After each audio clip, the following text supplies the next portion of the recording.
For how long?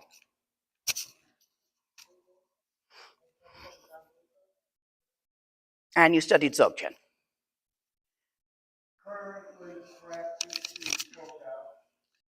Cool. So we've got a range here.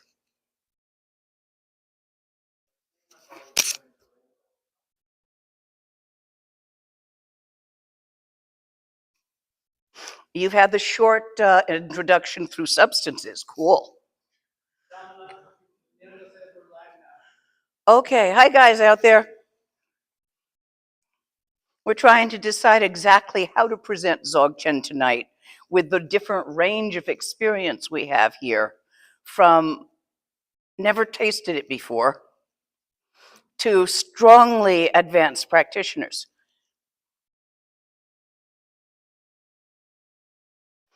So let's see.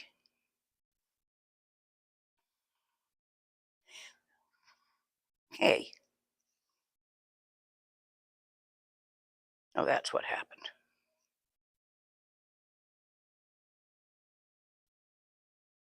I would love one for the Wi-Fi here. Hang on, I'm slow.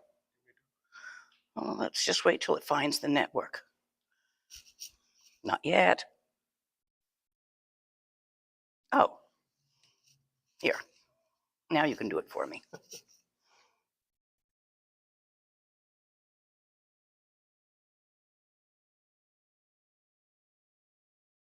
I'll just keep using up my data. That'll keep it from using. Yeah, now we're on.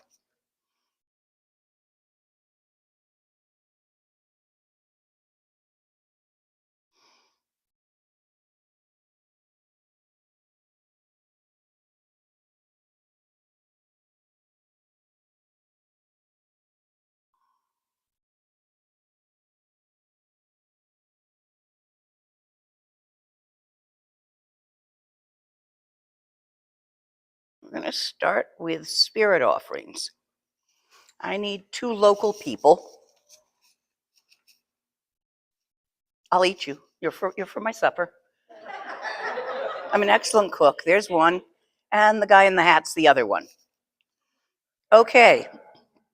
When I signal to you, each one of you is going to take one of these plates with the cup in the middle.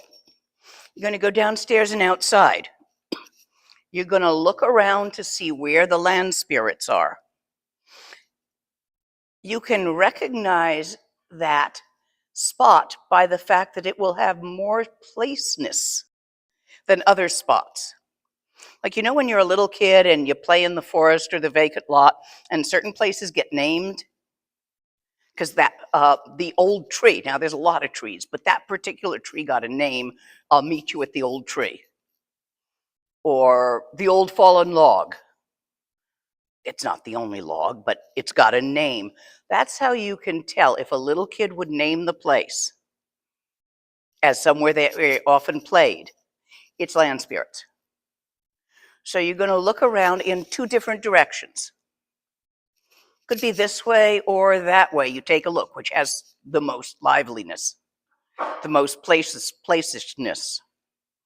And then going in 2 different directions, the 2 of you, while keeping a good grip on the cup and saucer. You toss only the contents up into the air, into the place. And then you come back and you leave the cup and saucer in the back somewhere. Make sense? I will signal to you when it's time. You'll know my signal. It's really obvious.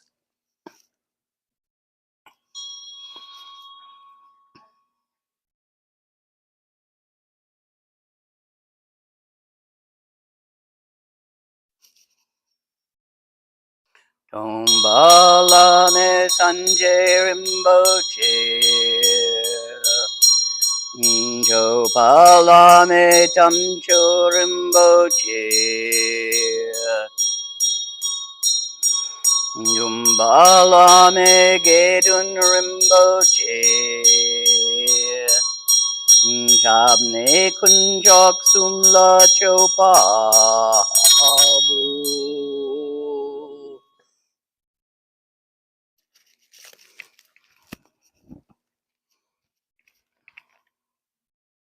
forgot to add the magic.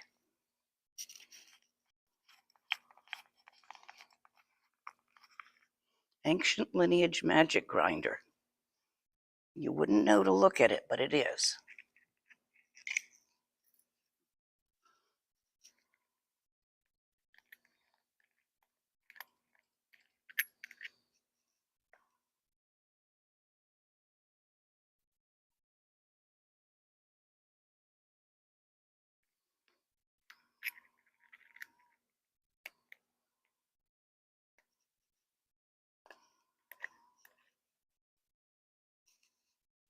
This is Mendrup from the wild Kanuris, the dakinis that live up in the high mountains there.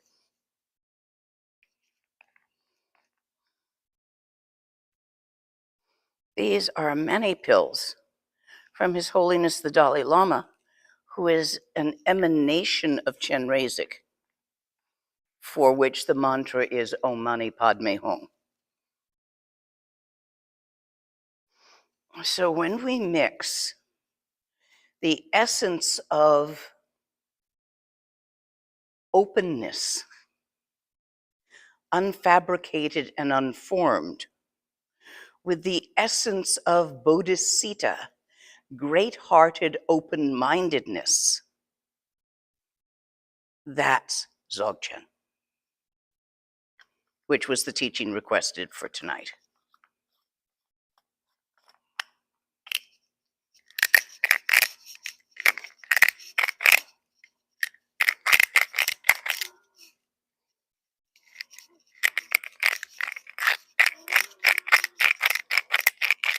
I think this grinder is about 70 years old. Teacher got it from his teacher. Little plastic dilly bob.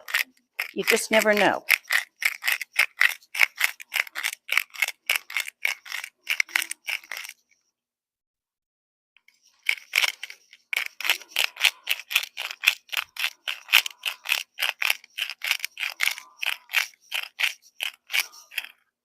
That sounds ground. Let's check.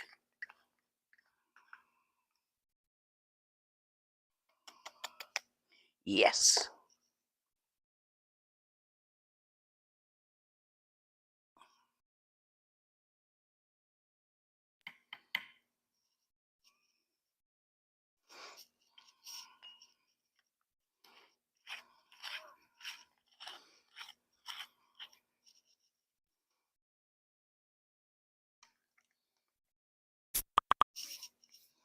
There we are.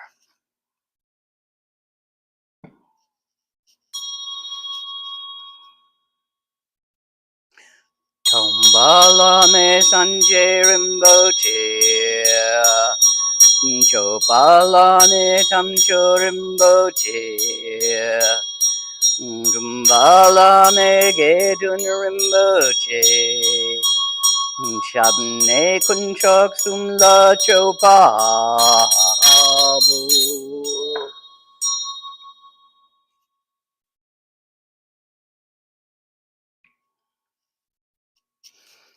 Tombala me sanje rimboche. Chopala me tamcho rimboche. Rumbala me gedun rimboche. Jamne kunchok sumla chopabu.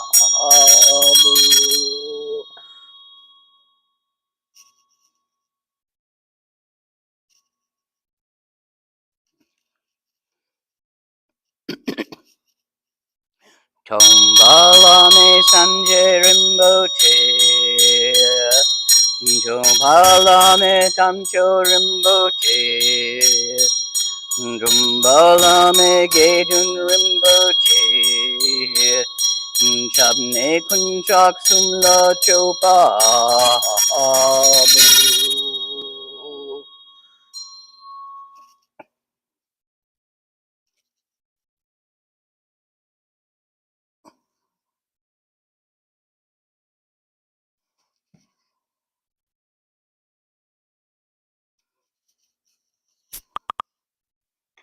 See, I told you it'd make lots of motions.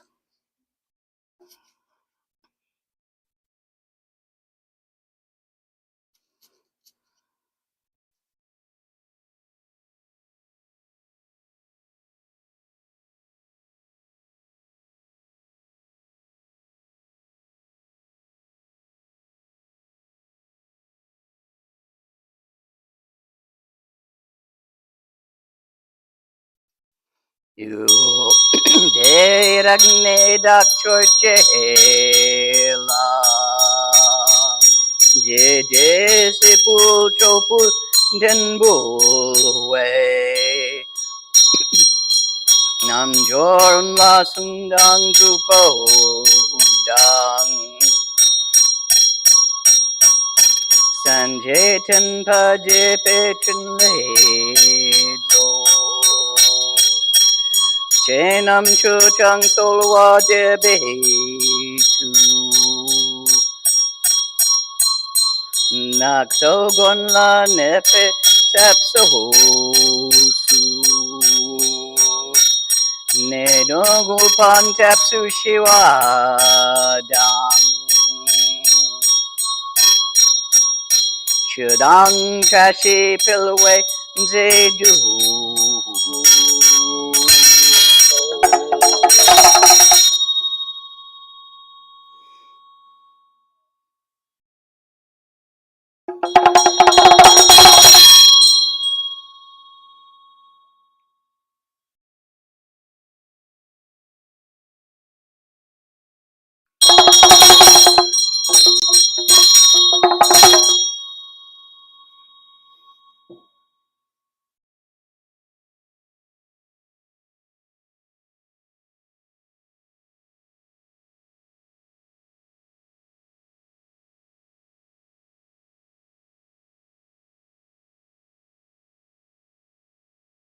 Stop that.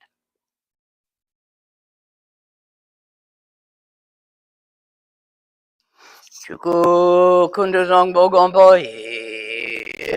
Dorji sempagarab dorji dang. Shere singi bardushin labde.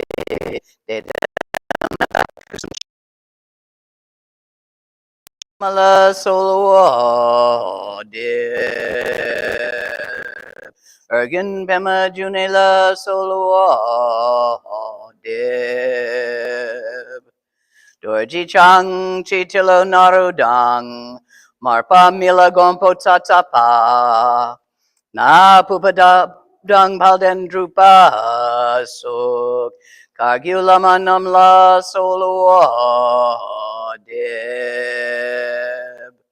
Ochen lama namla solo deb.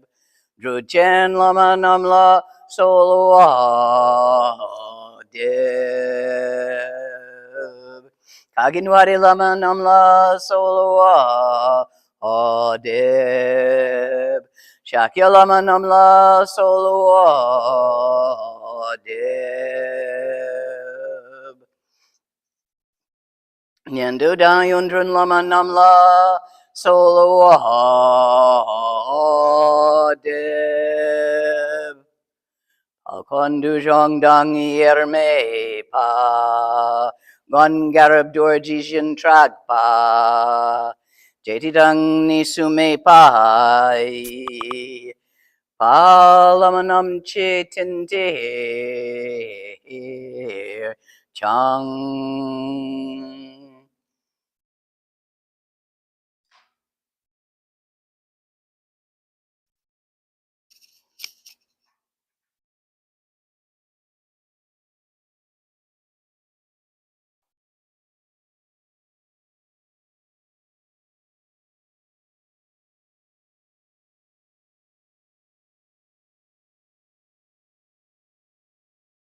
I'm going to start at the top with some real Zogchen. For those of you who are new to Zogchen, just relax.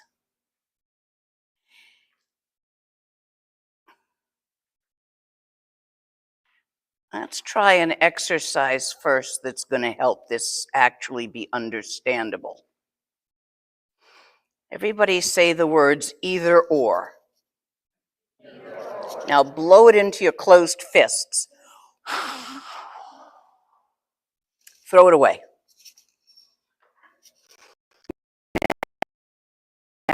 And. Opposites do not contradict each other. A equals B and B equals C. C, that does not mean that A will equal C,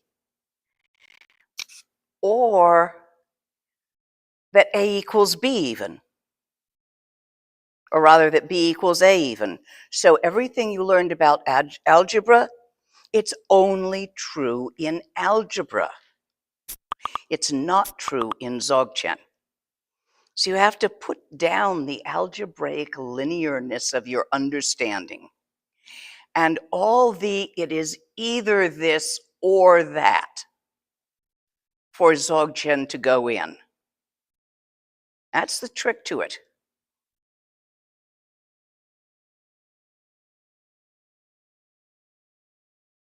I'm going to start working just a little bit with a text. Longchen Rabcham's King of the Empty Expanse. Jalpo Niru.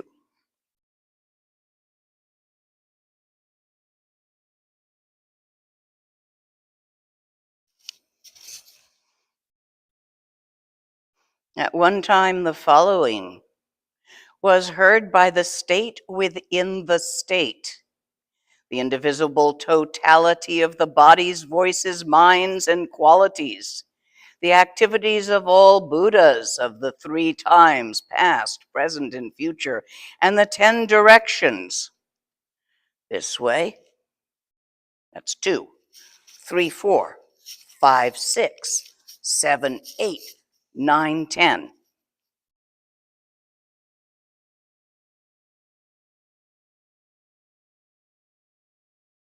Abide in the state that never moves outside of the one Tigli. Have you ever seen a Tigli? Is there a white wall behind me? Not quite, almost. Well, I know you can see them back there, but you work with them. What I want you all to do is, it's not going to work in here. You know those little things that look like fish eyes that you sometimes see in the sky, drifters? Sometimes Westerners call them floaters, but they're not exactly floaters, they're the little round ones. Well, that's a Tigli. It is both what it is in and of itself, which I won't go into here, but it is also, as well as that, as well as being part of a channel, it is a symbol of the creativity of the Nirmanakaya. Do you guys know the words Dharmakaya, Sambhogakaya, Nirmanakaya? Okay, some of you don't. I'm getting a few negatives. So I'd better teach them to you. I'm going to teach them to you in Tibetan. That way you'll all not know these words. So align your channels by sitting with your back straight. Don't slouch, not for this. It'll just go in a lot easier.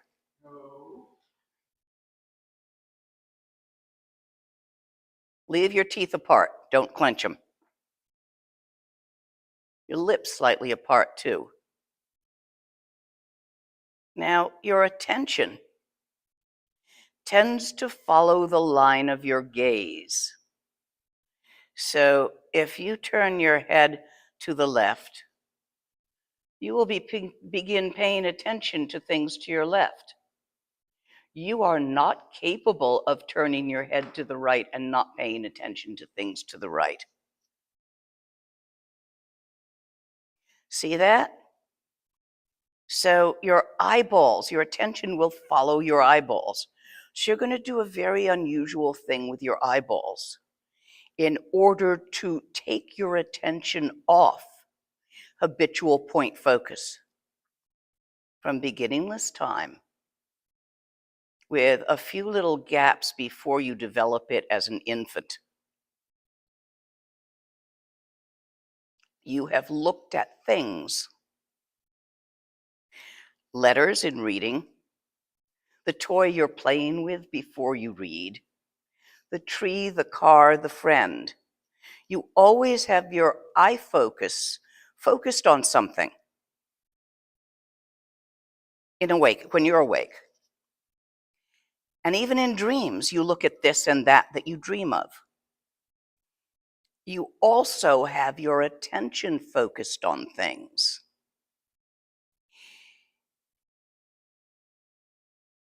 This is not the only way to be.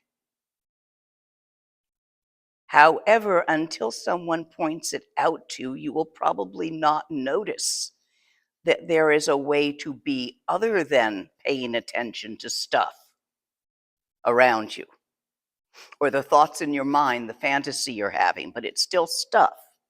Thoughts are stuff. Feelings are stuff. You pay attention to how you feel. You pay attention to what you're thinking, and you pay attention to what you're seeing, what you're experiencing with your sense organs, and what you think about what you're experiencing with your sense organs, and whether you like it or not. So you get an emotion about what you think with your sense, or about what's going on with your sense organs. And this is all part of point focus.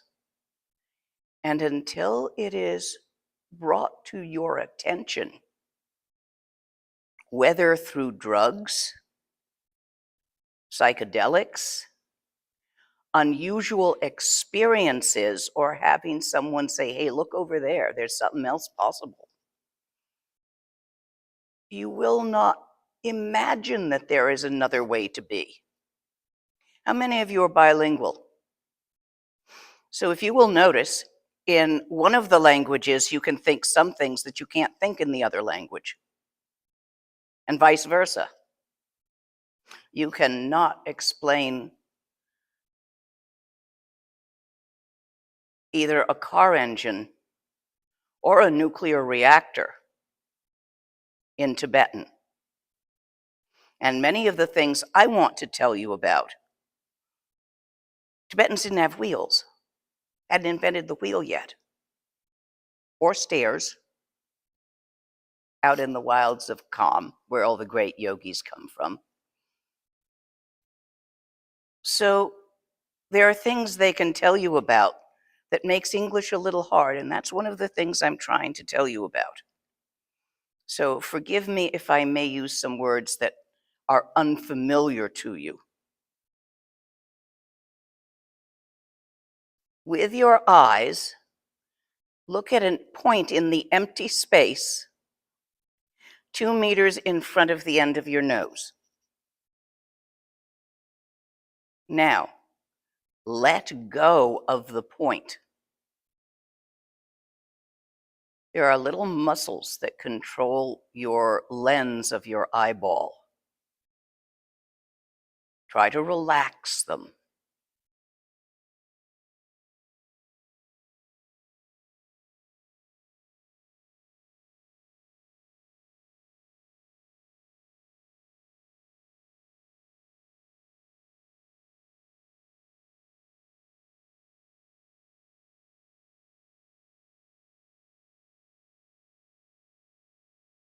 You will know when you have done this. You can tell that this has been done with the eyes.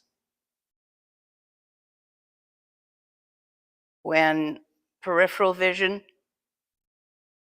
central vision are equally clear and not clear.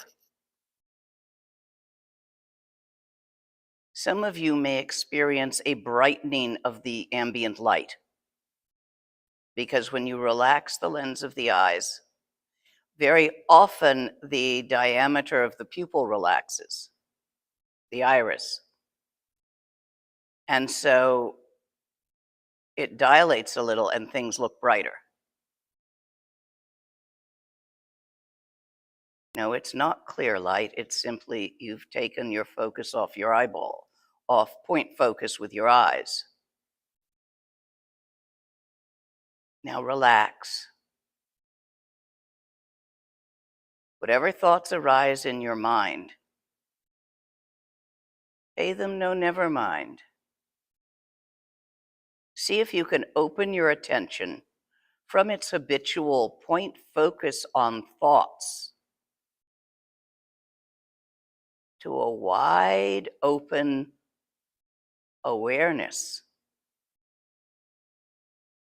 of where those thoughts are happening. Don't talk to yourself about this.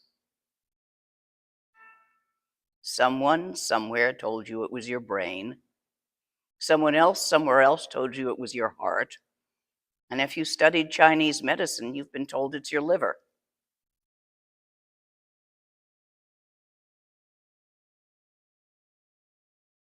Forget the hearsay. By your own experience, the immense spaciousness in which thoughts and feelings occur, we call that semyi.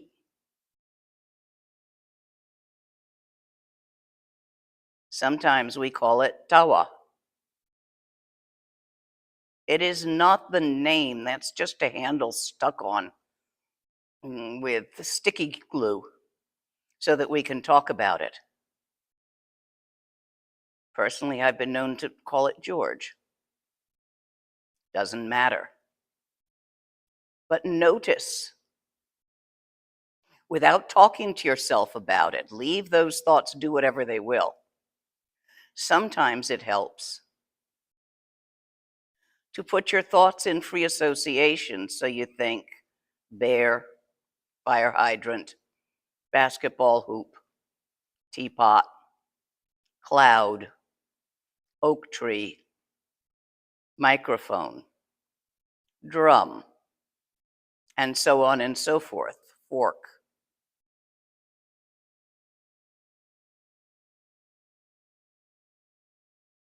Now take your attention off what they say and let it expand into that vast, open, awake awareness where it be happening.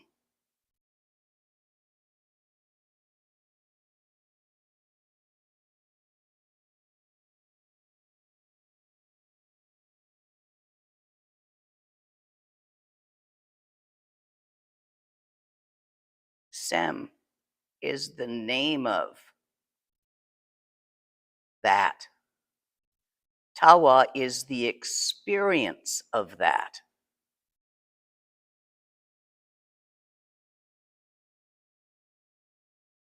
This is where the mind, the thinker of the thought, sees itself without the boundaries, the superimposed, made up boundaries of what it thinks it is.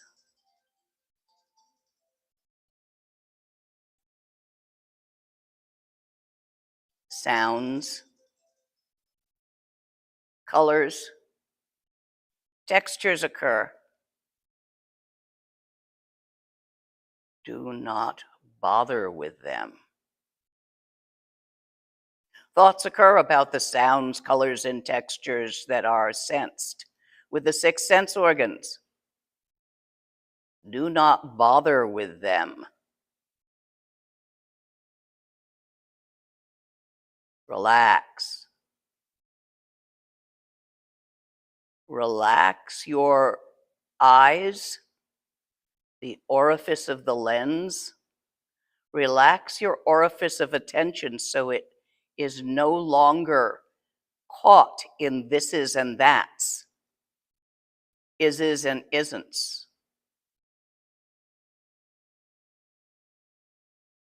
Expands into a vast, awake, aware openness, great-hearted open-mindedness, bodhisattva, also known as Buddha consciousness. The awareness which is not specifically aware of things, not even aware of the concept of being aware, but not a big dead old nuttin', for it's alive with the vitality that inherently pervades the emptiness. Oh, shall we name that?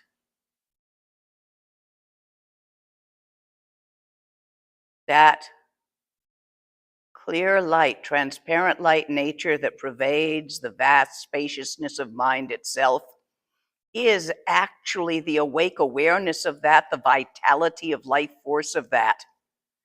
And by its vitality, it is inherently, wonderfully, multiplicitly, singularly creative. For it creates all the thises and that's out of no thing but itself. That aspect of what I am showing you, that infinite, open, empty, vast, indescribable, too big to have even a center or an edge, we call that chuku. That aspect of this totality. And that vibrant, alive, awake awareness aspect of this totality, we call that lonku. And the creativity of that, which contains and is all the arisings, all the vanishings, without in the least bit straying from itself or anything occurring or moving, we call that troku.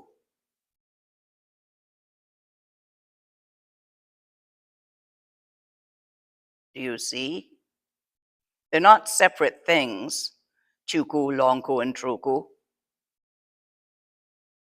They're one thing, just discussed from three aspects of the one thing. You cannot separate the emptiness from its aliveness, or the aliveness from its creativity, or the emptiness from its creativity.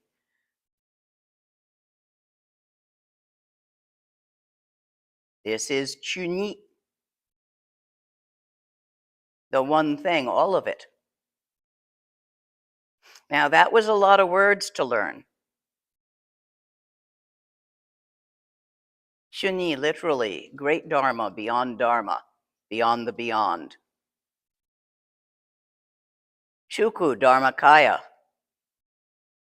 Longku, Sambhogakaya. Tulku, Nirmanakaya. That's why we call a lot of Rinpoche's tulku a tulku, a manifestation, a creative manifestation of this vastness. Do you see what I'm pointing at? This is Zogchen, the essence of Zogchen, far beyond ises and isn'ts, either and or.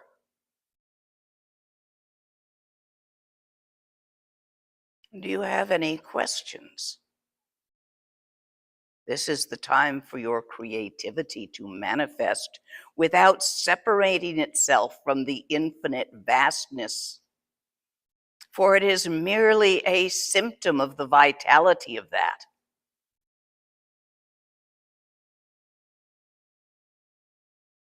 The vastness doesn't bother thinking, for it is where all the thoughts occur. Thinking doesn't bother the vastness, for they are one and the same.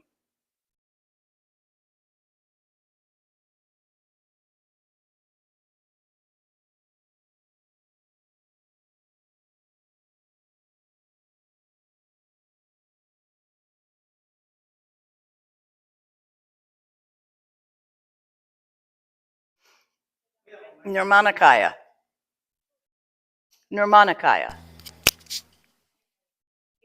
We have a microphone here. Could you repeat your question, please?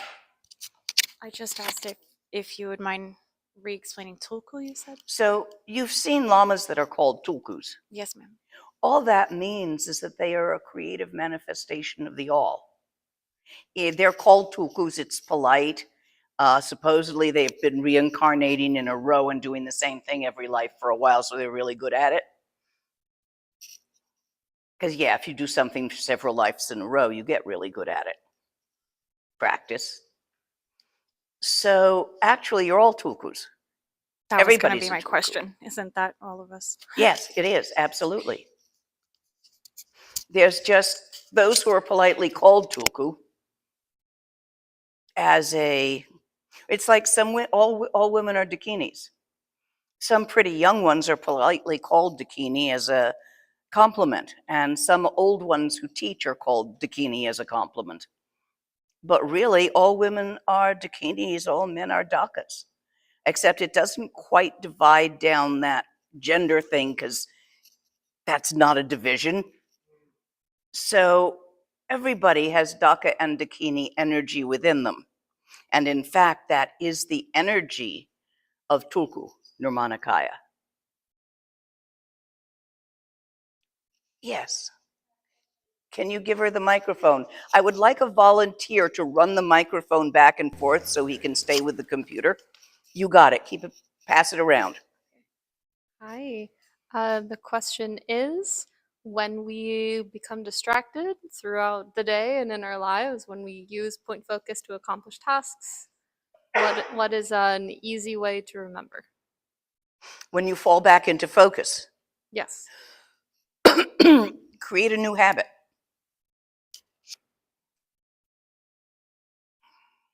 Perhaps every time you see the sky, if you work in a place with windows or, driving or outside, depends on your job. But every time you see the sky, remember to check and see if that infinite vastness of mind itself is still there. You will become distracted until such time as you understand that there is no such thing as distraction. Where ignorance arises as wisdom and wisdom as ignorance, and where there is no separation. Until such time as you recognize that beyond a shadow of doubt, it's all Zogchen light, which means it's got method in it. Real Dzogchen does not have method. What Keith Dowman calls radical Dzogchen. But generally, look, we're all here because somewhere we noticed something missing or saw the potential of something that we didn't have or know yet. That's why we came in here tonight.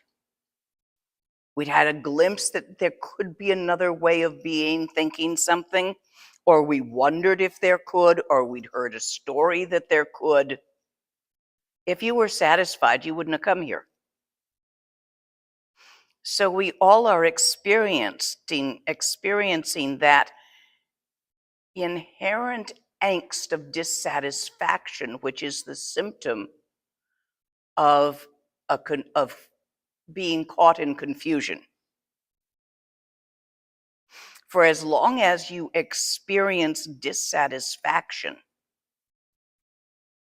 that sort of existential angst, what is that? Oh, Bob Dylan's old words. Pardon me if you're not in my generation to remember those. There must be somewhere out of here, said the beggarman to the thief. If you're not experiencing that long itch, then you wouldn't come looking. Now, bugs, your cat, the mice in the walls do not experience that long itch. They're much too busy looking for food, trying to get laid, and find shelter. A lot of your friends are not experiencing that long itch. It's Friday night, they're out at the pub because they want to get laid, have something to eat, and find shelter. So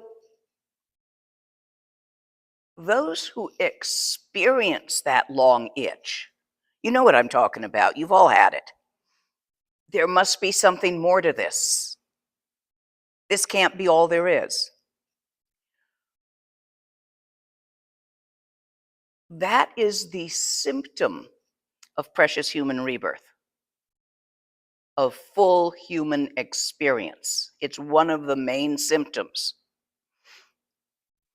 The other is having enough leisure to go scratch it. If you had 3 kids under 5, even if you wanted to be here tonight, probably not, especially if you're a single mom. You're either asleep, you're looking after the kids, or you're working. Nothing else. No room for anything else. Not until they're all in school all day, and even then you still got to work. Maybe when they grow up on their own, you've got another chance of having the leisure. So it's not just enough to have that long itch, that existential dissatisfaction of wanting something. You also need the leisure and the health to pursue it. You would not be here if you were bedridden. You might tune in online. I have some students who are bedridden, but it makes it more difficult for them.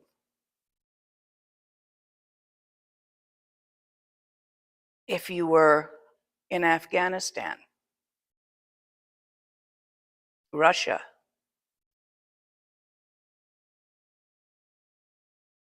how? Well, I do have students in Russia. A few figured out how, but it's not common. And we have students in the Ukraine, even in a war zone. But like 4 of them out of how many thousand in the world? So you guys are damn lucky. Not only do you itch, but you have a chance of scratching it. However, you will never be able to scratch it with your intellect. Because you see, you might be able to scratch it by reading a great Zogchen book for 10 minutes. And then later that day, you're going to itch again. You're going to be dissatisfied with something else again. Why? Because ideas and thoughts come and go. They happen and then they end being. Feelings do too. Physical sensations do too. Perceptions, which is just the word we use for a clump of thoughts, feelings, and sensations. When it's all clumped together, it's a perception. I perceive the room. I see it. I think it's a room. And it's pretty. I like it. So that's a clump called perception. And perceptions stack together into experiences as they stack across time. They're all moving. You can't keep them. So they can't definitively satisfy you. They could only satisfy you for a little while. It's like you get hungry and you go have a meal. And then you're satisfied for what, 4 hours? And then you're going to be hungry again. You get laid and you have a good time and then you're satisfied for a couple hours, the rest of the night, this week. Depends on your libido and your age and your health. But you're still not going to stay satisfied. So you have to get past the moving to that which is not coming and going to find permanent satisfaction. So it's not going to be an idea. Ideas are where all the either ors are, this or that. It's not going to be a series of really pretty thoughts, because you're going to forget about them. What were you thinking last Tuesday anyway? So through the practice of repeated meditation, it is possible to come to a unchanging No, because nothing changes. Notice that you are enlightened and always have been. Thinking you are enlightened and always have been doesn't help. It is a recognition which is beyond thought, feelings, and perceptions. There are methods of encouraging it to occur. That's Dzogchen light. All the Dzogchen methods. Is this answering your question, and have I gone astray? Yes, you answered my question. Do we have any other questions? Yes, I'll take questions from out there. because this was the pointing out that I just gave y'all. And it's the important part. It needs to go in. Now, it doesn't always go in the first time you get it. I've got it all over the internet, and I do it again and again. So, if you really want it, at some point you're going to relax enough for it to go in. And over this weekend, I'll do it several times. So if you didn't quite get it this time, but you maybe got a little of it, but then you can't remember how that happened, don't worry. That's normal. And I'll do it again. Question. Okay, this is from Jarmo. Any tips how to see all appearances as mind? Don't try to do that. Now, that really is the tip. Instead, you see, all appearances are mind is a thought. All appearances are real and have nothing to do with mind is its opposite thought. Neither one of those thoughts are worth anything more than any thought, like pterodactyl. There's a thought. I even see one, in my imagination. So don't try to grasp that thought. Won't work. Instead,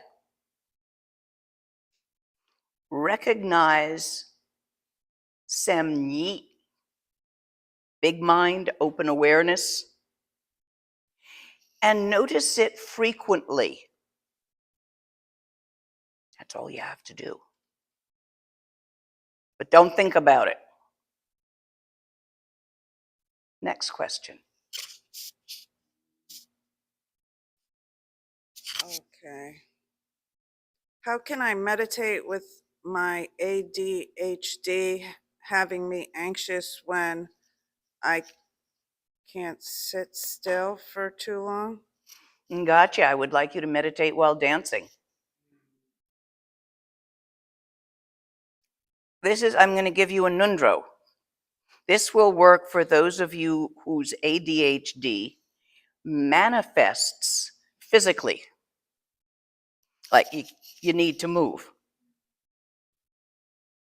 Those of you who can sit very still but can't, your thinking is all over the place and you can't take your attention off it, we got a different method. But for this kind of ADHD, what you want to do is do this preliminary. It's a nundro. Go dancing. If it's a really, really loud club, do wear earplugs because you want to protect your hearing. So without risking your physical nature, go out to the wildest club you can dancing. Wear crazy clothes for it. Something that moves, a dress made of nothing but fringe. Guys, I don't know what your equivalent for that would be, but you can also wear a dress made of nothing but fringe. And continuously, as you move to the music, I want you to find the still point in which you move. You're moving, the music is moving, the sound is moving, all your body sensation is moving. What isn't? I want you to find the silence in the sound and the still point in the moving.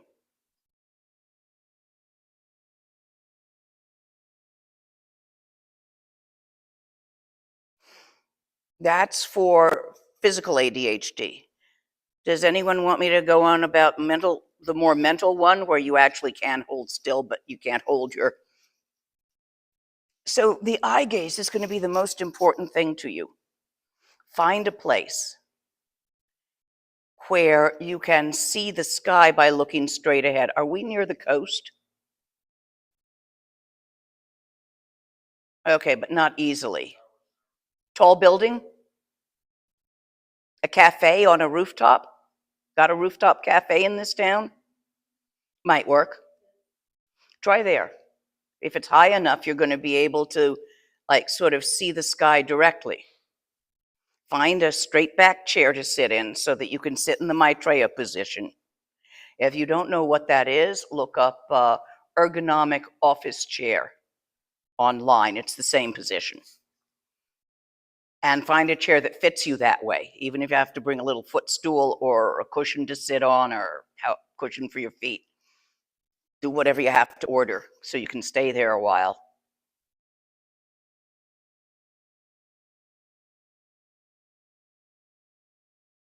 Unfocus your eyes on the sky. You will begin to see little things. You want to do this with the sun behind you. You do not want the sun on your eyeballs here. That's a different method. But you're going to see the little round fish eyes. You're going to see things that look like a string of glass beads, transparent. It's going to look sometimes like the stuff you see when you take water from a puddle and put it under a microscope. It looks a little like that sometimes. You see all this in the sky.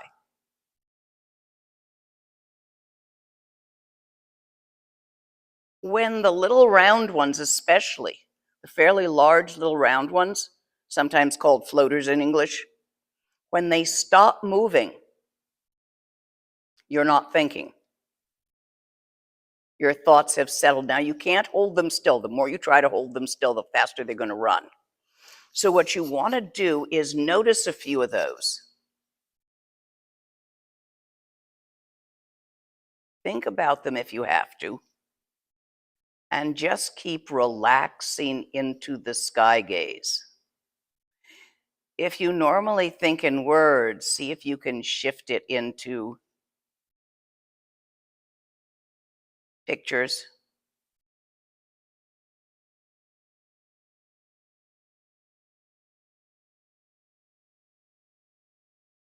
Intangible, nonverbal thoughts. But just keep relaxing your gaze into the vastness of the sky. You'll also see Rika up there. I wonder. Now, we're too much in a forest to take you out and show you Rika. But when you go look at this, you'll also see little teeny tiny bright dots that move really fast. So those are Rika. And they are a symbol of the life force vitality of the universe. And once you've noticed the Rika, you can see them everywhere. They are a symbol of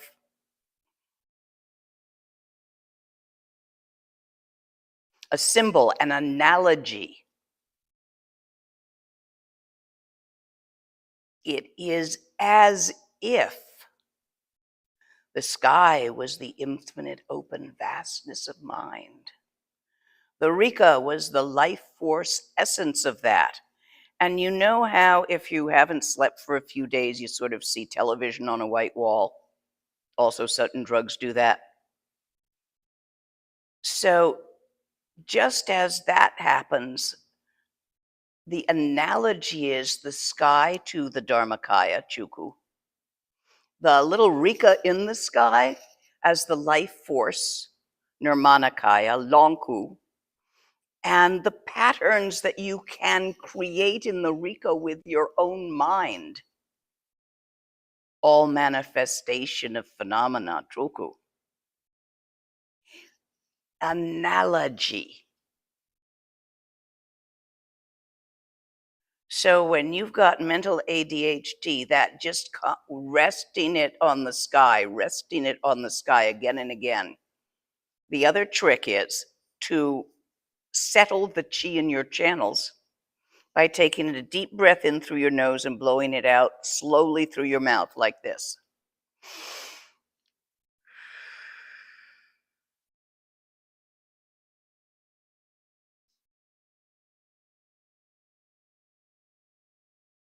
Thoughts ride the chi.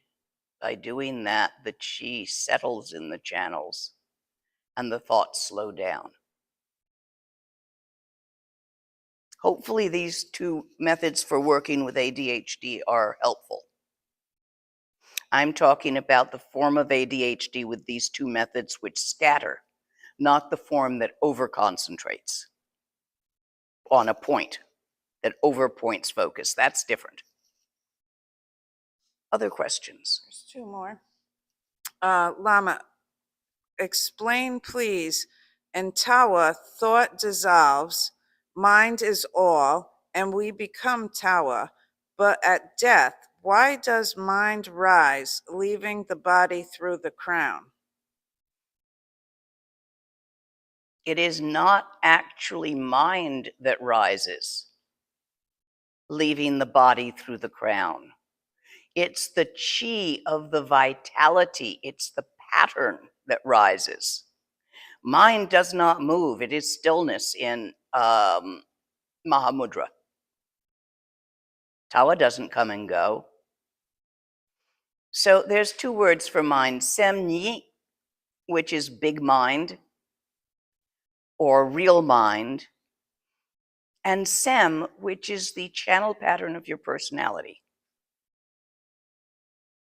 So it is the channel pattern of your personality mind, little make-believe mind, made-up mind, created mind, that you want to leave through the top of your head.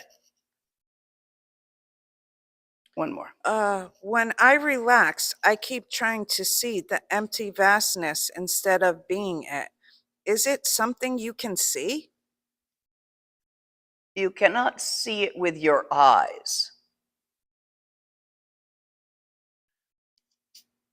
because it does not reflect light. It's not solid enough.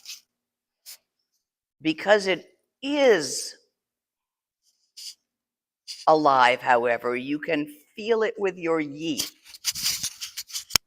We say to see, especially among the Tibetans, the word in Tibetan for awareness is rigpa.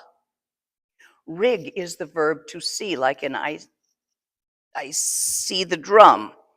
I see this with my eyes. So awareness is literally the seer,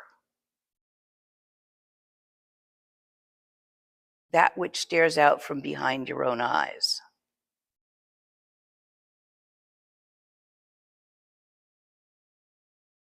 Translates as awareness, as close as we can come in English. So you see, it's not a one-to-one. So you are and always have been Tawa. However, in the beginning, you don't know that. First, you have to find that there is such a non-thing as Tawa, for which you need to perceive it. The problem with perceiving Tawa is that perceptions move. So you cannot stabilize that. And I have seen many people in Zogchen spend years trying to stabilize their trekcha, make Tawa hold still, make the experience of Tawa hold still, because they have not done the rushens, certain rushens that make it very clear that experiences and perceptions move. But you gotta start someplace. So you start by perceiving Tawa. That's what I was showing you in the pointing out. The more you relax with that, the more it will slowly, over experiential time, become obvious that the seer, the one who sees, and what it sees are not separate. But until that, which is the stage of one taste, what we call one taste, which is not about eating strange things out of a kapala. It is about having the subject, object, and verb all taste the same. The doer, the doing, and the done to. Until that happens, you will experience a subtle separation from Tawa. It takes time. So don't try to push the river. Go ahead and perceive it often. Do you know what you're made of, you, your personality? You're made of everyone you've ever interacted with. You're not the same person you were at 12 or 14. Heaven forbid. Do you remember being 14?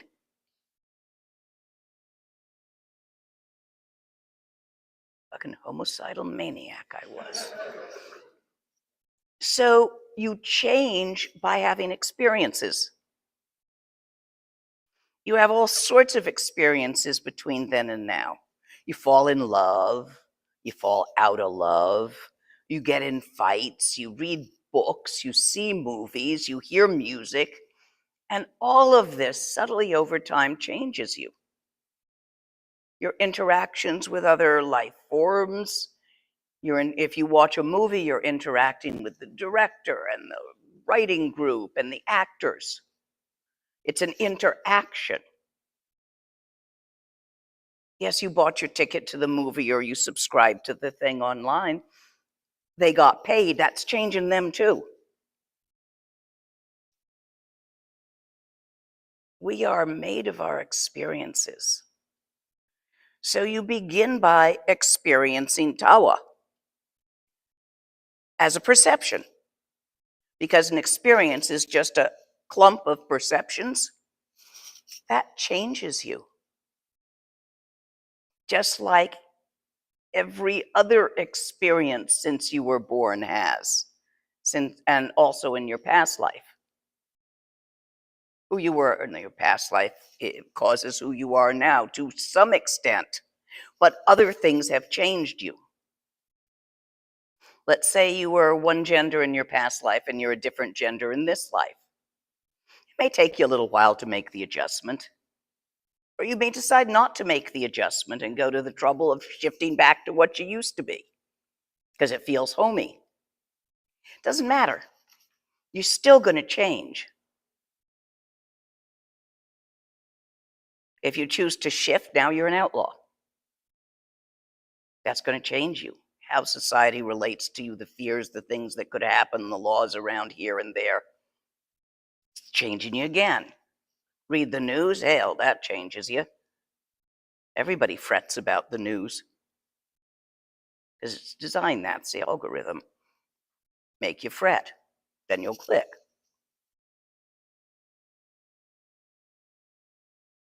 So as you repeatedly, through practice, experience Tawa, you change to become more and more reflective of Tawa over time.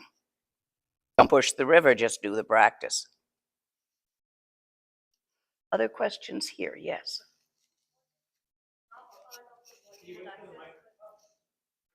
No, don't we have a volunteer that's supposed to do that? Okay. Will you come up here so you can take it back? Okay.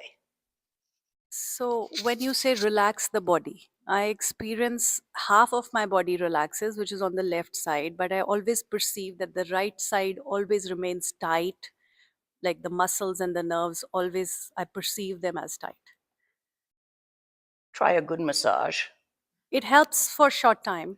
So before you're going to practice, do some of the short time things that help. That might be a massage. That might be going to the gym and really getting those muscles tired. Mm-hmm. That might be a hot bath. Yeah. It relaxes, but then always like in the awareness, the perception is only going towards that pain and that tightness. Anytime I sit. So you find it very distracting. Yeah. Well, you have a geck.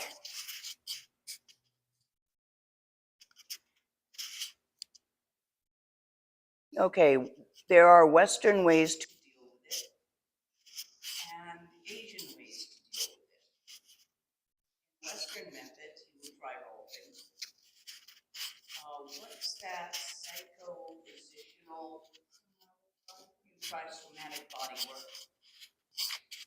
I think that might address it more directly and faster than the Tibetan methods, which would be infinite repetitions of Parchi Lamso. Get rid of the Parchi. Or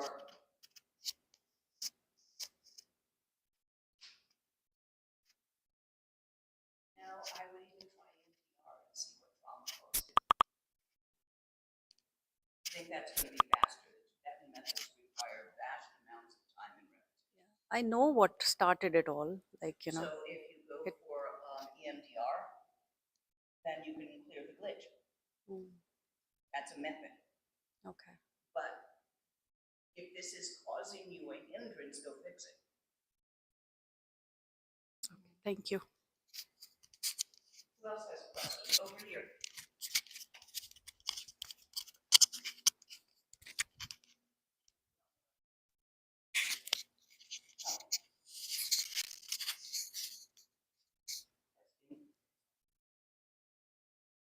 Oh, I've just been yelling loud, right? There you go. It's on now. Okie dokie. I experienced those sparkles that you described, kind of like fireflies Yeah, in my Rika. field of perception. They're really fast. Yes. Much faster than fireflies. If they're slow like fireflies, that's not Rika. Well, kind of like fury of snowflakes, kind of like snowflakey kind of. Yeah. In old TVs, when the channel turned off, Yeah. staticky like Static. that. Yeah, those are Rika. Yeah. So I don't really understand your description of those as symbolic. You know, because Anything can be a symbol of anything. If I tell you this is a symbol of bananas, then, and we all agree upon that, then it's a symbol of bananas. So you're talking about after the fact of the experience, using that experience as a symbol. I mean, The Rika themselves are a symbol. but symbols are something that I consciously, devise. Yes, so now you've learned this symbol. Someone else devised it and offered it to you. But it's a direct perception. It's not, kind of like feeling So, heat yes. or, and then perceive it. Yeah. So, but and yet you know that it's a symbol of Adventine unbreakableness. Georgie. Oh. You know that this is a symbol of emptiness, female aspect. And yet you perceive it. Okay. So Rika, which you also perceive through your sense organs, specifically visual, is a symbol of the life force energy. So okay, so that's it's useful to think of them that way because Yes, that's what symbols are, useful ways of thinking of things. Okay. That helps repetition occur. And if you want to remind yourself to do something every day, make something that you frequently see every day or that you see every morning, like a cup of coffee or whatever, to be a symbol of that. And then you'll remember to do it. And so that's a useful thing to attend to because it means that you're in a relaxed kind of perceptual state without thought. No, it doesn't mean that. So what's the importance? What's the significance of those things? Okay. That we're creating after the fact. What do you mean after the fact? And all analogies are created after the fact. But the mind really does seem like the sky. Like, yes, it does. In fact, there's a very old debate in Mahamudra among the Madhyamika sort of gang who debate as to whether mind is the sky or is like the sky. Whether the Rika, which if you if you begin to look at it scientifically, is neither inside nor outside of you. Yeah. Is the life force, or is a symbol of the life force? So this is a very old debate. Yeah, you know, that's come up with me in watching your teachings when I first came across your describing the yidams as archetypes. I found that difficult. Would you think they were self-existent gods? Well, no, I didn't think that they were self-existent gods, but I thought that they were kind of like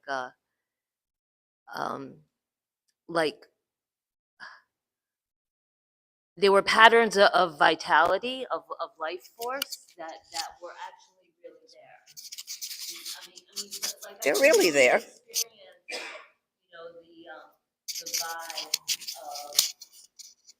What do you think archetype means? Well, that was my problem. It's. I think I get. I get it. I think, are you a writer? An author? A poet? You seem to be strongly involved in words. So I wondered. Sometimes I've got a few students who are authors or writers or journalists, and they all seem to really love words and focus on them. And I think that might be something you're doing. Words just point at things. Nothing is what is pointed at. Other questions around here? Other questions out there? Okay. Oh, wait a minute. We got two. So go on back and hand it to one of them. Stick your hands up, guys. Yeah, one mic ran out. I'll talk loud. Talk loud and I'll repeat the gist. Do you have any tips for how to rest in dialogue with other people or talking to other people? Like, I feel like I can. Don't try to. I feel like Don't rest in it. Glance. This is in Garib Dorji's text called Gom. And it is a specific kind of meditation, not medication. There's actually two words, Gom, but they're spelled differently. So the second word of Garib Dorji, Gom, Tawa Gompa Sopa, refers to not grasping or dwelling on something, but checking on it. Have you ever had a child, a toddler? Have you been around them with the mother? Okay, so what you are going to be noticing is that she knows where the toddler is. She checks up on that toddler multiple times in 10 minutes because they're kind of accident prone at that age. They're like trying to kill themselves for 2 years there, and you really gotta keep an eye on them when they're awake. And they wake up and quietly sometimes. Sneaky little buggers. So, like that. But she doesn't dwell or rest her attention on the kid. She just got a little flick of awareness to the kid. Yeah, it's okay. Especially if it's not her first. Bets are off if it's her first. But by the second and third, you know what you're doing. So it's similar to that. You're just checking up to see if your mind is still there, but you're not trying to relax into it there. That you do on the cushion.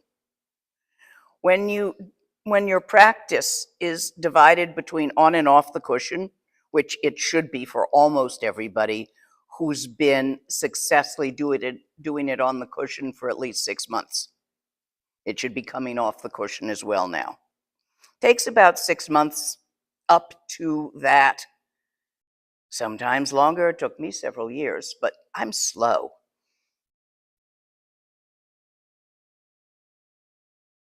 You have to do both. Your tawa, your open awareness, deepens Are you getting slack back there? Yes. Audio's good. Jumping up the back. Okay. So on the cushion deepens your tawa. Tibetans believe that the ocean has no bottom because they don't have sonar, and the things we have. So to them, it's bottomless once you get a little bit past land. This has been believed in ancient sailing mythology for a long time. So they want your practice on the cushion to be as deep as the ocean. But your practice off the cushion broadens it. So infinity is both deep and broad. But you figure that on the cushion is what's going to deepen it. That's where resting in stillness, shine, combines with trekja, tawa, so that you rest in and as tawa. But that's not what you're doing in the quick glances off the cushion.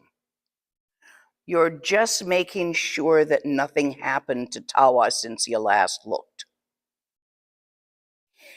Because for sopa, the third word of Garib Dorji, to occur, it's based on the absolute certainty that tawa doesn't go away. Not the intellectual certainty you get from understanding that fact. Would you all stand up, please? Jump. Take a step. Take a step. Just step forward. Okay? Now sit down again. May I point out that in the entire past hour, none of you have been worried about drifting up into the ceiling and getting your hair caught in the fans. You haven't been fretting about this. May I notice that you walked and jumped without once thinking about the law of gravity. That's the certainty that is the third word of Garib Dorji. If you had grown up on a space station without gravity, if somehow they'd managed to physically make that not detrimental, and then you came to a moon or a planet with gravity, you wouldn't know how to walk. Because you'd know all the theories, you'd know the speed, you'd have the equations, because you're trained, you've been on a space station. But what you don't have is the deep knowledge of it that allows you to reflexively walk without thinking about it. And you certainly couldn't run. That's the certainty we're talking about as the third word of Garib Dorji. So how'd you get that way with gravity? You may not remember. Ask your mama. You sat in your high chair, you reached out with things, macaroni, spoons, peas, anything you get your hands on, and you let go. It went down. You were very upset. You didn't intend for it to go away. You were just wanting to see, if I let it go there, would it float? You didn't know. When you're a baby, you don't know what gravity is when you're first learning to walk. You don't know how that works. You keep trying and experiencing it, and you fall over a lot. You yell, you don't yell, depends on if anyone's looking. And eventually you get the hang of it. But you haven't learned about the theory of gravity one bit yet. You got to get tawa that way, that level of repeated experience. I feel like it would increase my confidence if, in the ever-present, non-changing power, if it were possible to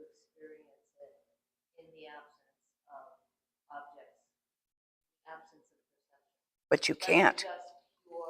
It isn't. Remember, Tawa is the 3 in 1.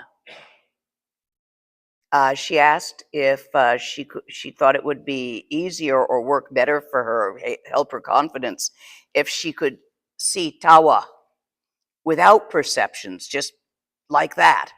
And that's not possible because Tawa is not Chuku. It's Chuku, Lonku, and Truku all together. You can't have Chuku without Lonku.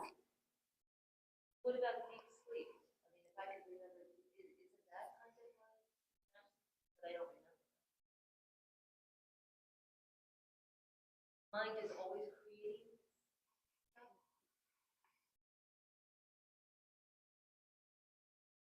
Even in deep sleep, the body is house cleaning. You're talking theta wave.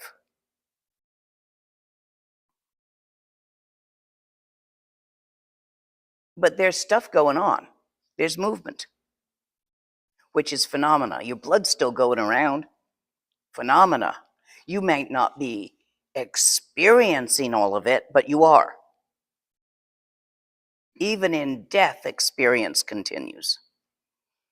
You cannot separate the spacious, infinite openness of Dharmakaya nature of mind from the creativity's creations of Nirmanakaya nature of mind, for they are entirely the same.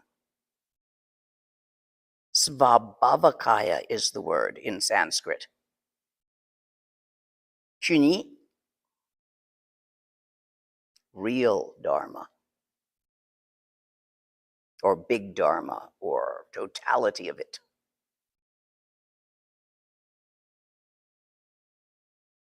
Other questions? Back here, and somebody bring him the microphone. Oh wait, his microphone doesn't work. For now. How do you know that you are encountering Tawa really and not just an imaginary, peaceful concept or a Well, good feeling? by repetition, you will come to be sure. You don't know in the beginning because that's an idea. Is this an idea or is this the real thing? That's another idea. So it's just a distraction. The trick is to keep looking. There's a preliminary practice, I've got it up on YouTube, I think some version of it called Inner Mind Rushen, that helps people sometimes with this, where you visualize an oak tree as if you're standing under it, you imagine it in your mind's eye. And then you try to figure out where the picture is by looking around for it, because it won't fit between your ears. And since the picture is in the mind, it's a way of looking to find mind. But no, there's no certainty that you're doing it right. You just got to keep doing it however you're doing it and let it deepen and mature. It's good to have a teacher to check in with occasionally, though. There's a lot available now that will teach Zogchen. Keith's out there. Jim, I think, is teaching. They'll be. Who else is teaching Dzogchen these days? James Lowe is teaching. Each one with their different approach.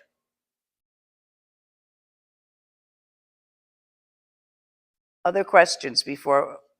Would you give him the mic? Her the mic.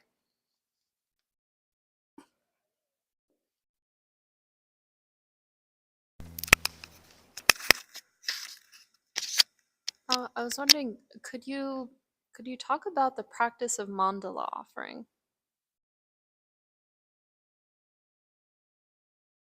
That is K-Rim. No, it would not be in this proper context. Maybe this weekend.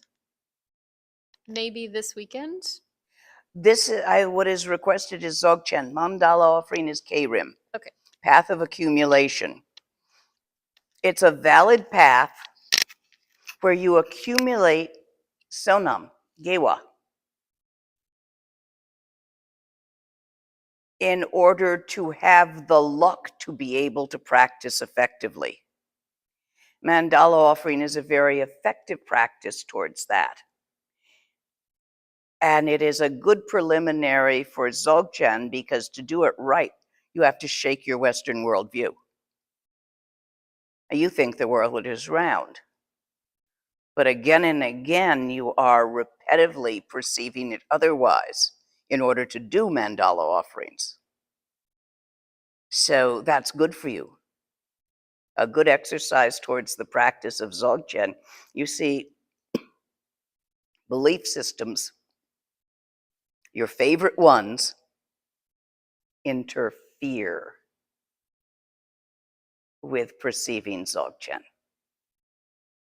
Let's go back to the text a little bit, because a lot of these questions are in here.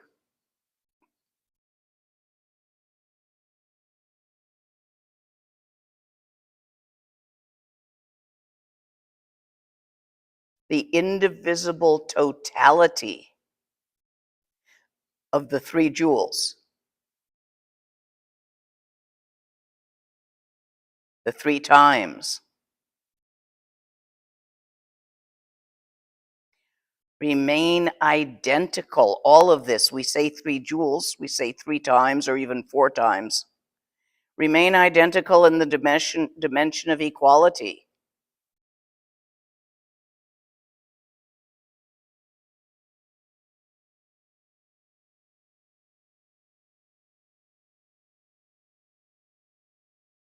In order that the meaning could be directly manifested in the Ankashita heaven, that just means the highest point within samsara.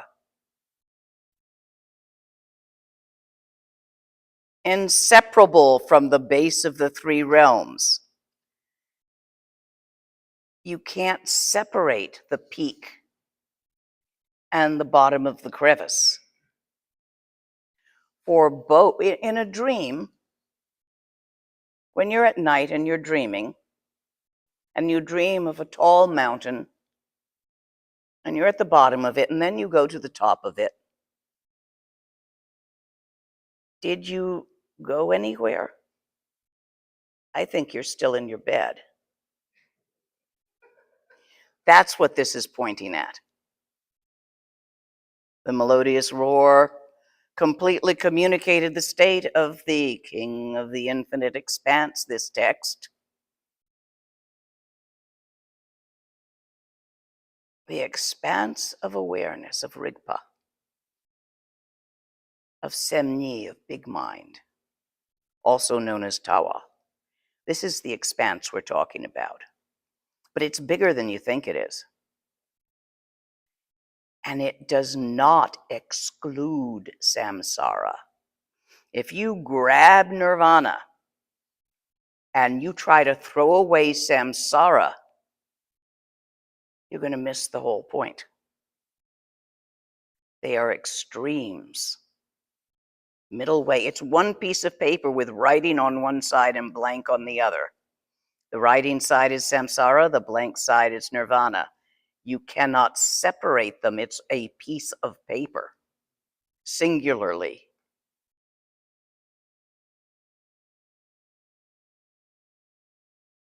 This being occurred to produce benefit for the beings who continuously emanate from that state. That's all you tulkus. From the indivisible essence of that state, from the nature and essence of that state, as worldly and transworldly retinues, collections. When you look in the symbols of Sambhogakaya, say Guru Rinpoche, he has a retinue of disciples and wives, girlfriends, and archetypes all around him, like at the refuge tree. The central figure and its retinue. within your own story. You are the retinue of whatever lineage finally works on you. You see all beings arise, all sentient beings arise as all Buddhas of the three times. Some point in time, past, present, or future, enlightenment is recognized by every single being in the universe. In that moment of recognition, Buddha mind pervades all time. It's called the fourth time.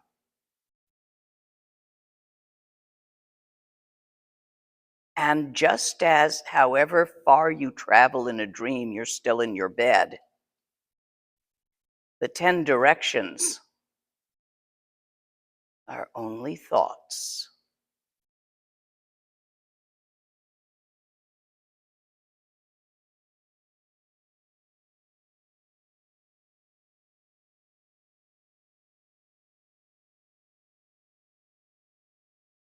Worldly and transworldly retinues together with naturally manifesting indivisible retinues with no distinction between Buddhas of the three times and sentient beings of the three realms. Three realms are desire, form, and formless. Form is where gods like Shiva and Thor and Artemis all hang out, and probably Thoth and all the others.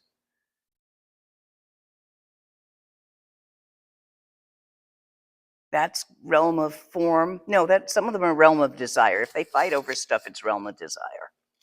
If they're just blissed out, it's realm of form. And if they don't even have any shape, it's formless realms. It's still part of samsara. It's still within the casuality of Indra's web through time and space, still caught in the web of karma.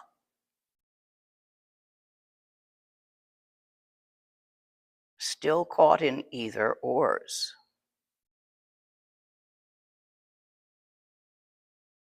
All types of names for any possible phenomena are identical in space, which has no bias for assigning names. The one infinite expanse, momentary phenomena that manifest from the various circumstances of samsara and nirvana are like appearances of clouds and rainbows in the sky.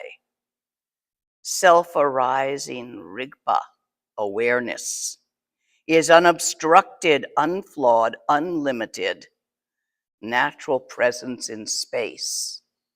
It doesn't have the either or of samsara or nirvana. It doesn't have the either or of ignorance or wisdom. You have to let go of the either ors to practice Zogchen, the real Zogchen. You can do Dzogchen light without it, but it's not the same thing. It's like preliminaries. You align your channels. You'll understand this better if you're actually half vaguely in it. So do the eyeball thing. Some people like to do it with their glasses on, some prefer it with their glasses off. You should try it both ways and see what's best for you.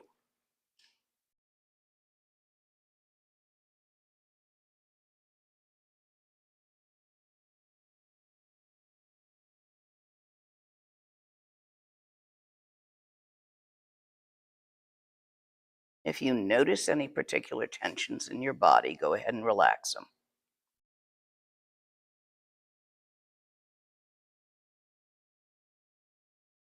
Try that deep breath in through the nose and out through the mouth to settle your chi.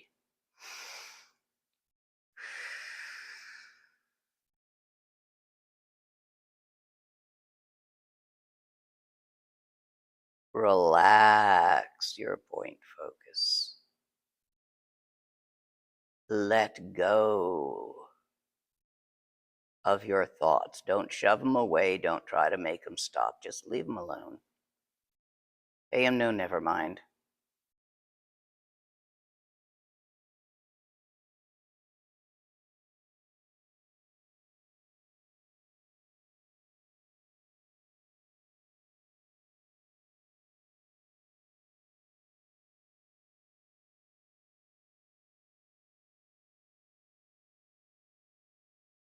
Precious wisdom is never governed by concepts and ideas. Do not squish your natural concepts and ideas. Let them dance freely.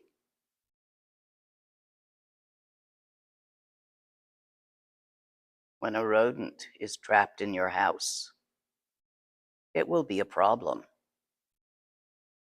When a rodent runs free in the forest, it is not a problem. So do not try to trap your ideas, throw them away, get rid of them, shove them out. Relax about them. Let them skitter about as they will. It don't matter none.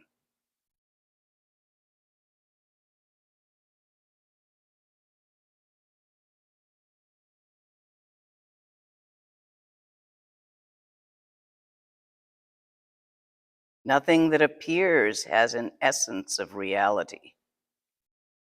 Everything is the expanse of pure, perfect awareness. All phenomena, however they appear, without your laying any trip on them, like liking them and disliking them, wanting to keep them, wanting them to go away.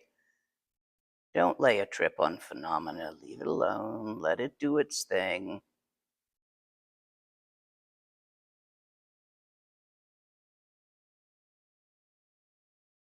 All phenomena, however they appear, are identical in the enlightened state. No thing and nowhere.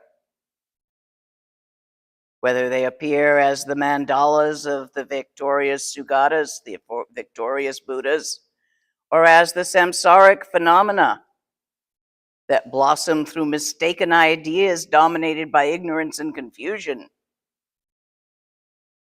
Wrong views that maintain dualistic concepts, such as existence, non-existence, good and evil, and so forth. When one becomes obsessed with limiting the framework within the one equity, specific karmic visions manifest based upon a duality of self and other.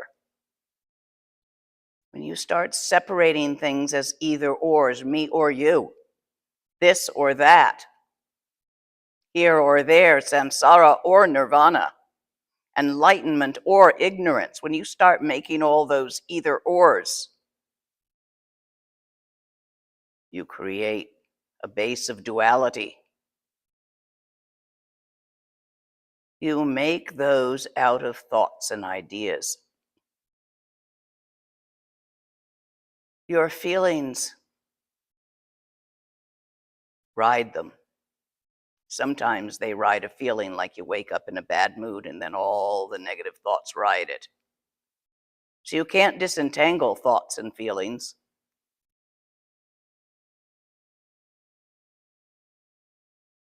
You can't disentangle them from sensations which stimulate your thoughts and feelings,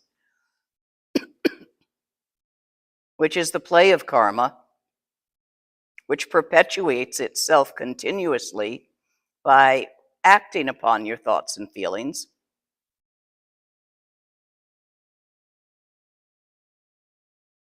And if your action is gewa, you get luckier. And if your action is digpa, you get unluckier. But neither one gets you out, just up or down. Krim is all about creating more gewa to get up. Better life, lucky, next life, even better.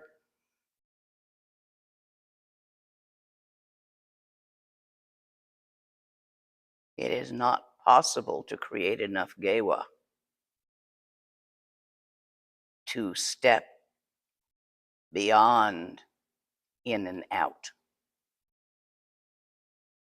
However,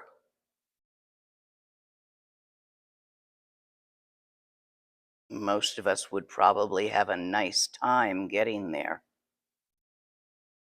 So trouble yourself to bake a bit of gewa.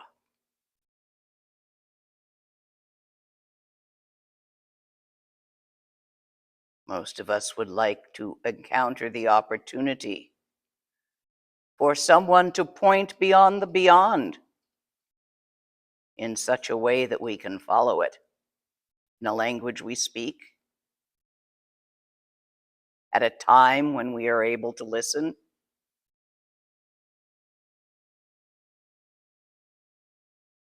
That requires gewa. Opportunities are lucky. I'm saying luck because it's the closest thing in English to the results of gewa. And bad luck is the closest thing in English to the results of digpa. Digpa causes stress. Stress hinders relaxation. Relaxation is necessary for Zogchen.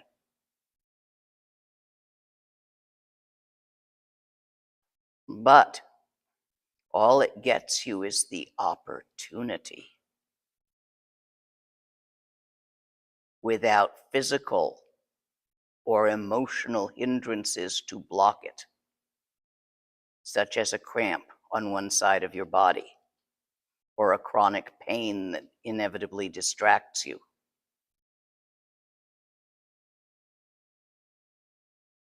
So wrong views, which is any view, there's no such thing as a right view, maintain dualistic concepts. When one becomes obsessed with these limiting frameworks, karmic visions manifest based on that, especially the duality of self and other.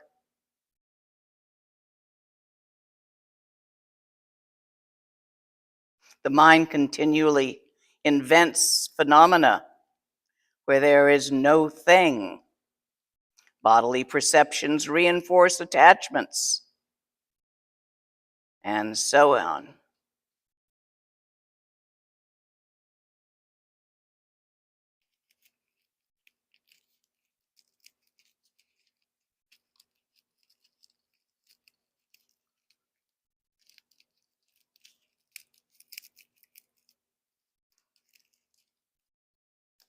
You ever see these before?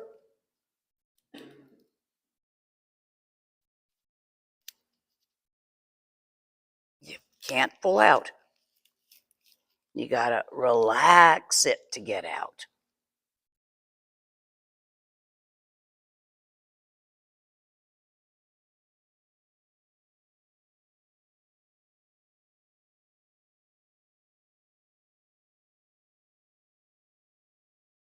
Because of the sufferings of ego fixation, the self-abiding state is not recognized. You're too busy to notice your own true nature.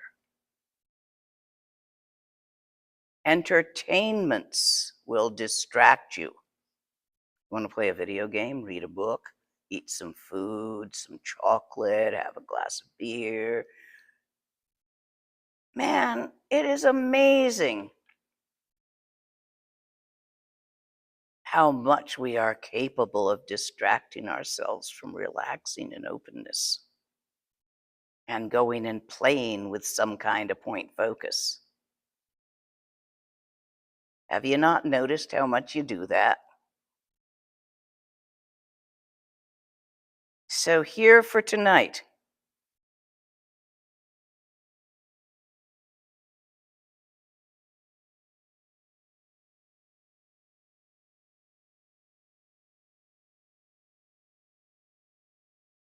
homework. If you so choose, nobody's going to correct you on it tomorrow. You don't have to hand it in. But I highly recommend that either tonight, before or after the beer, I don't care. I don't care if it's before or after the food or before or after the sex. But at some point, before you sleep, relax. Do the eye thing. Sit on the edge of your bed or in a chair or on your bed cross-legged if it's not too soft, or on the floor beside the bed. I mean, just sit somewhere. This is going to take 5 minutes.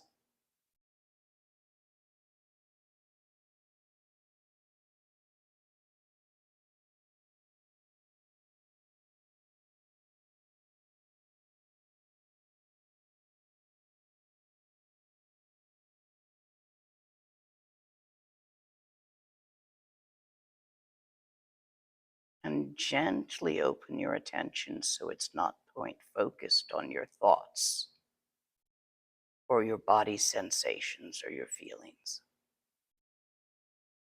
Don't force it, just relax the orifice of attention. Let it follow your eyeballs.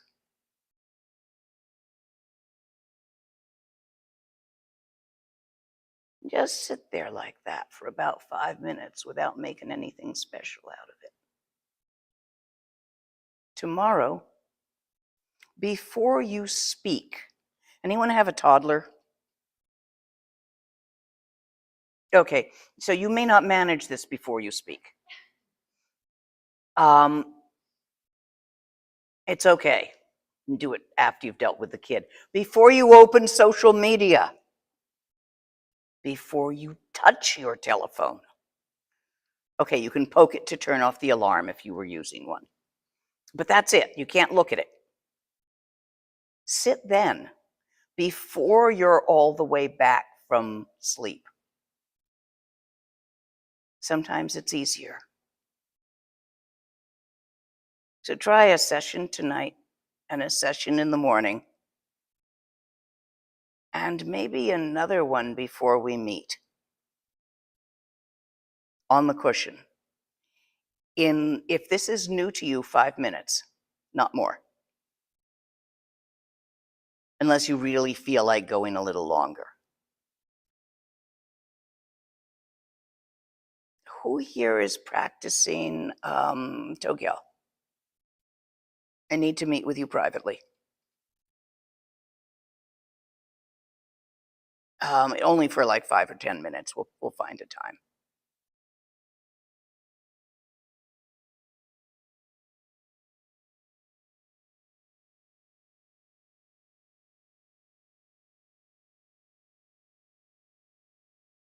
Now, for me, to admit that there are still a bit of a work in progress. I'm not just a clump of rainbows that you think is a llama, at least as far as I perceive it. Subtle in and out, as in it actually takes some effort for me to get out and relate to phenomena.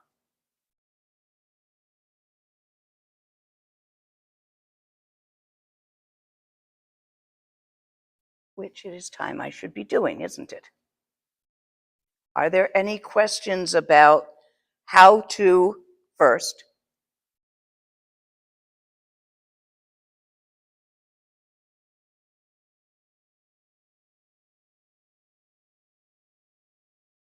Any here? Any out there?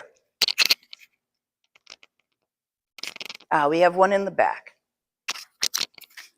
I'm curious, what is the ultimate goal of this path? You kind of live from this vastness awareness all the time? The ultimate goal of this path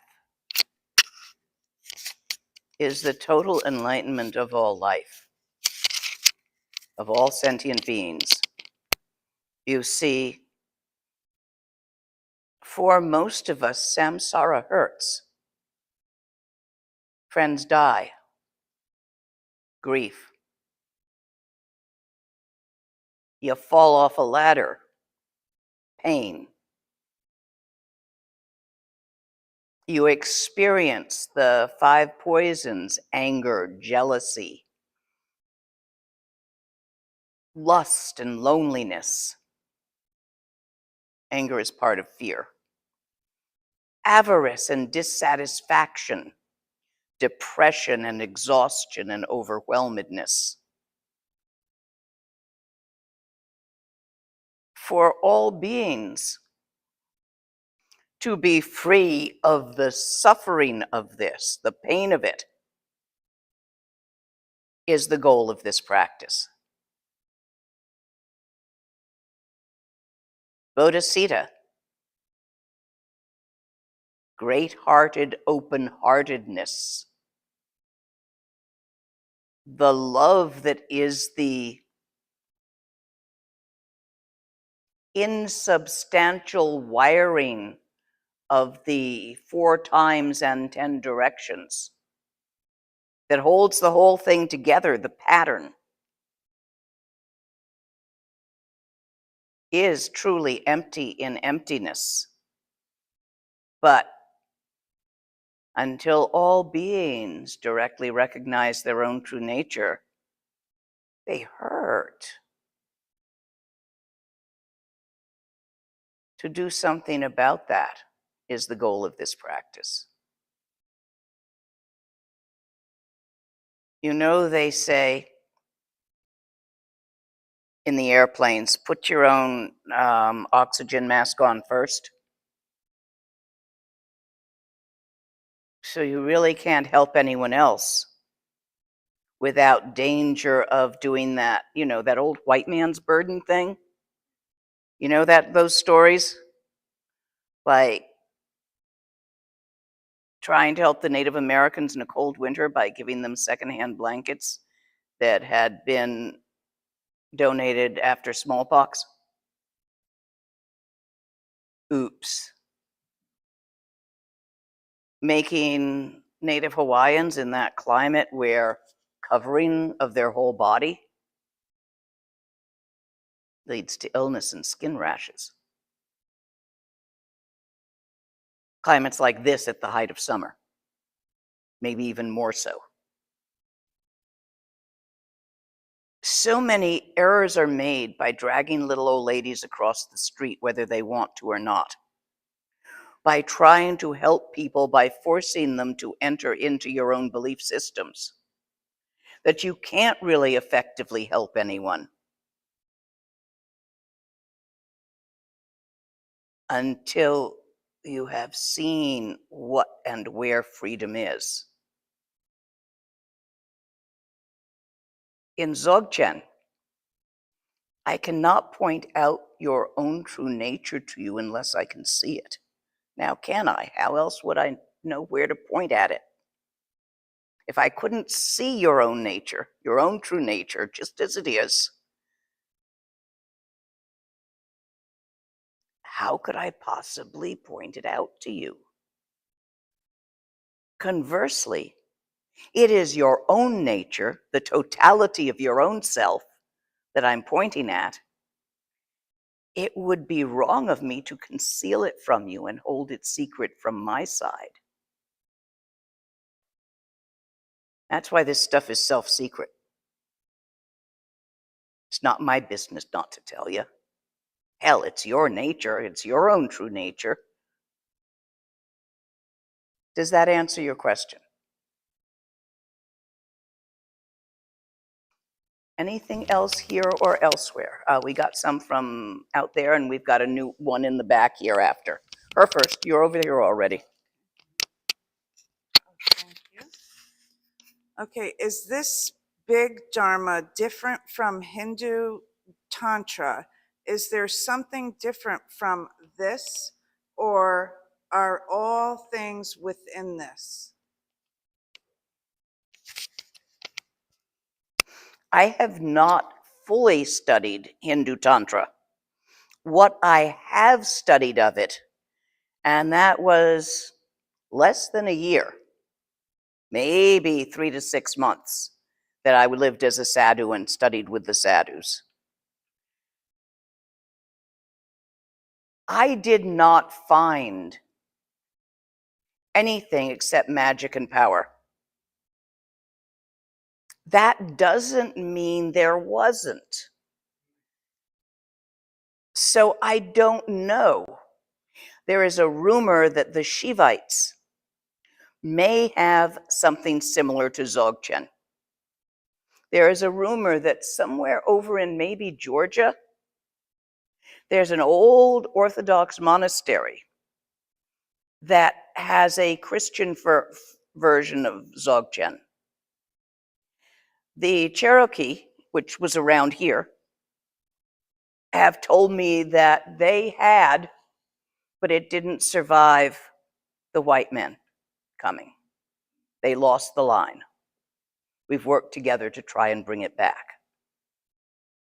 That was Grandmother Redleaf in this part of the country.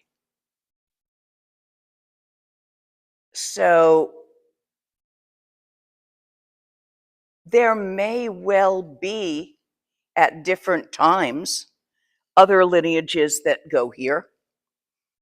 I cannot say. This is the only one that I've spent enough time with to be certain it goes here, and there are a few that I am fairly certain do not. Certain versions of Southern Baptist? Nah. Certain schools, sects of Muslim, whatever one the Taliban is practicing? Nah. So I don't think all philosophies and versions contain this. But I'm not saying this is the only one. It's just the one I found and spent long enough with to be sure it does. And I'm pretty sure that there are some that don't. You can be pretty sure if there is unkindness in it,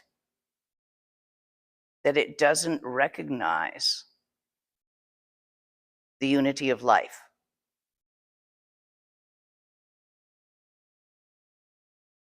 That's the first thing I would check out.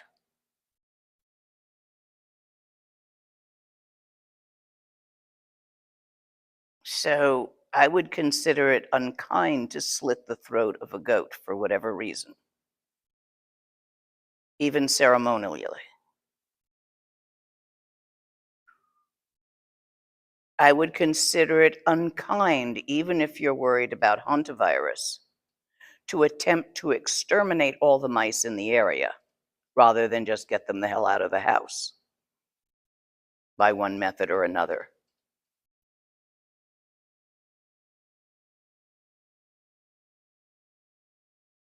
Check out a lineage rather thoroughly before you decide to subscribe to it. Other questions? There was somebody over here, and that's going to be my last one because we're pretty much out of time.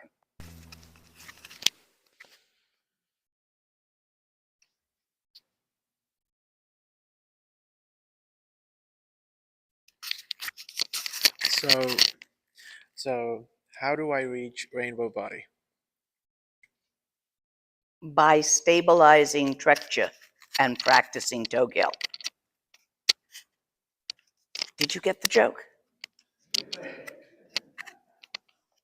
Stabilizing Trekcha? The perception of it, of Tawa, perhaps? Honey, you are a rainbow body. Take the meat off, and what's left is your energy channels. And if you look at any of the paintings of Guru Rinpoche or any of the archetypes, you can see their rainbow lines like filaments. You already got that. I can squint at you and see them. Oh, that's a pretty color. You're green. It's like a really pretty green on the inner level. Green's actually not that common, that particular shade. So it's nice. And it's fairly, you're in good health. Yeah, it stands out a bit. I can see your rainbow body. Just because you can't, well, then we got to do some practice until you can see it too.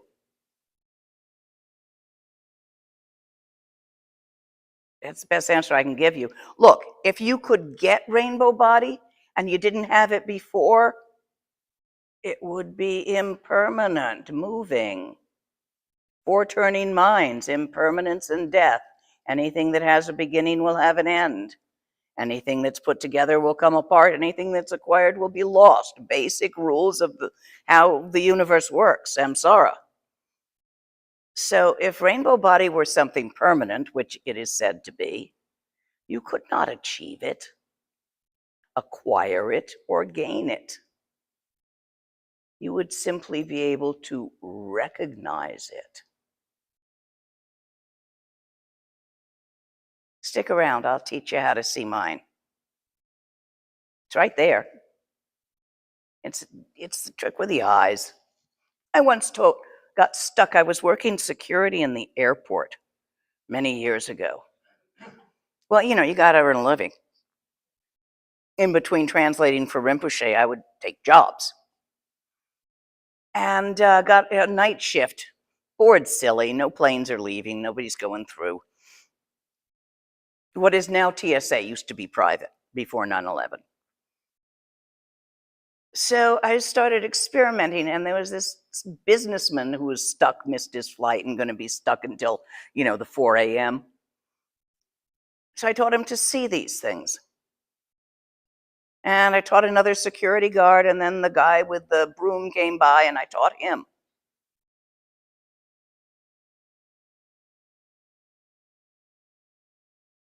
It's kind of pretty. Useful if you're a body worker for some kinds of diagnosis. That and a token will get you on the subway.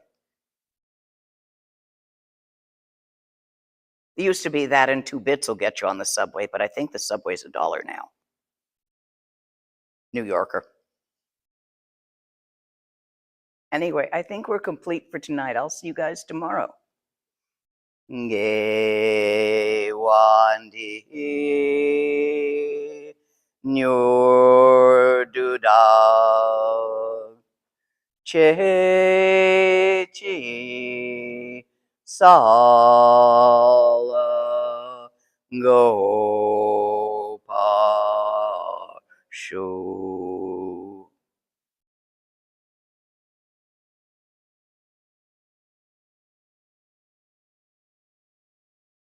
May all beings recognize the totality that they always have been, always will be, and are. Complete for this evening. Do I pack up my stuff or can it stay here? Cool. Just makes life easier that way.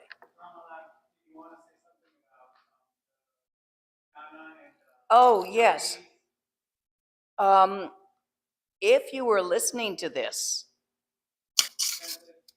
in a language other than English, this is because someone volunteered their time and energy to translate for you. Send them a little gift. If you can't do that, send them a thank you email. They're all on my website. You can get in touch with them. And that's all I'm going to say here. But do send a little gift to your translator if you appreciate them translating for you, or at least a letter that says thank you. Come on, guys, be nice. Recognize when somebody puts out energy for you. Those translators are really important to us. See, I have this thing about diversity and inclusiveness and all that. Yeah, it's out of style right now, but anyway, I have this thing. Styles come and go. So I really find it cool that I've got all these different languages and cultures among my friends here. And I really personally, as a personality, enjoy that. So I'm always encouraging more and more translators of more and more languages. Diversity, inclusion, What's the other word? Equality, yeah.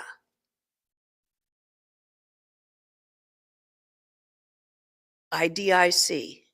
That's the Vulcan one.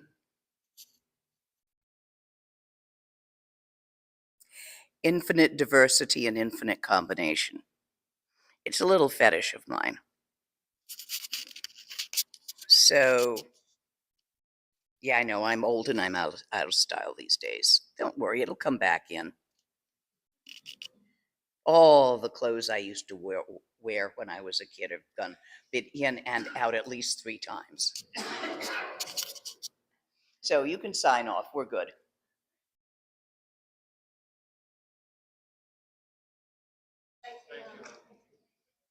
You're welcome.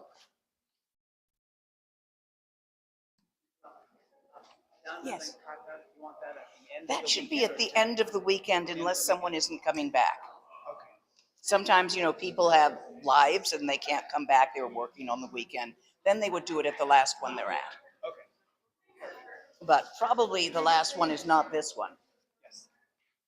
I mean, for most people. I don't think so. Make me a way out.